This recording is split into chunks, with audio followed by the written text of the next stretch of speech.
The wrong house. Arthur always thought he was the smartest man in the room, especially when he was plotting behind my back.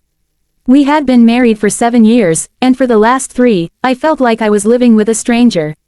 He became obsessed with money, constantly chasing get-rich-quick schemes and talking about legacy. But Arthur didn't want to work for a legacy, he wanted to steal one. The turning point came when my grandfather passed away. Everyone in the family knew Grandpa owned 2 major properties outside the city.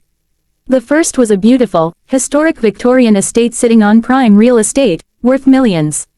The second was a crumbling, abandoned farmhouse on a worthless patch of swampy land that we hadn't visited in decades. Because the addresses were incredibly similar, differing by just a single letter on the old county plot maps, my grandfather used to joke that only a fool could mix them up. Arthur was that fool. Driven by greed, Arthur secretly managed to forge my signature on a power of attorney document.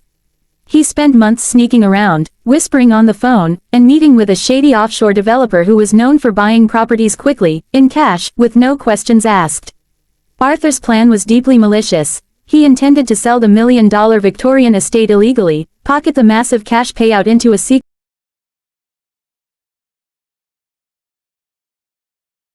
I actually discovered his plan a week before the final signature. I found the forged documents hidden in his golf bag.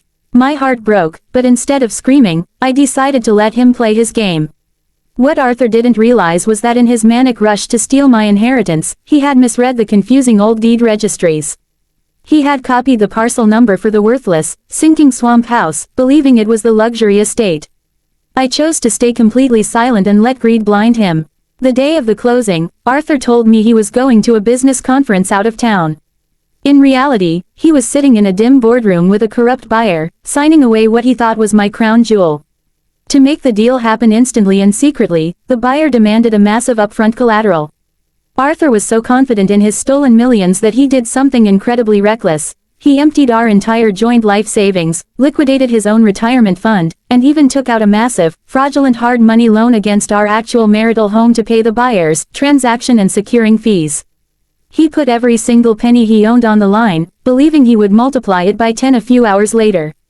The papers were signed, the wire transfers were initiated, and Arthur walked out of the office feeling like a king. He immediately sent me a cold, heartless text message saying he was leaving me, changing his phone number right after. He drove straight to a luxury hotel, ordered the most expensive champagne, and waited for the millions to hit his account. The next morning, the nightmare began for Arthur.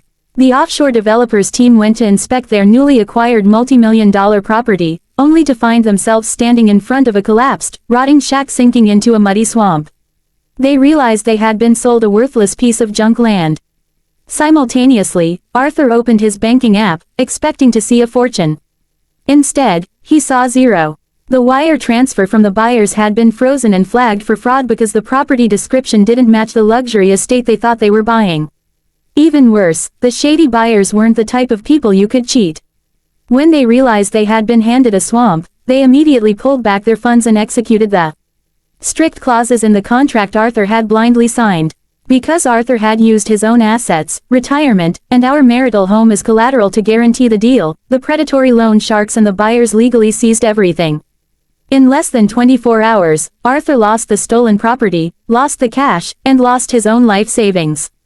Because the fraud was so poorly executed, the bank automatically alerted the authorities about the forged power of attorney.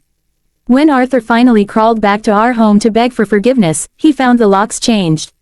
Standing on the porch was a sheriff's deputy serving him with divorce papers and a warrant for grand theft and forgery. He had tried to steal my future, but his own arrogance and greed completely consumed him. By trying to leave me with nothing, Arthur ended up with exactly what he deserved. Absolute nothingness, facing a prison sentence, and realizing he had destroyed his entire life for a piece of sinking swamp.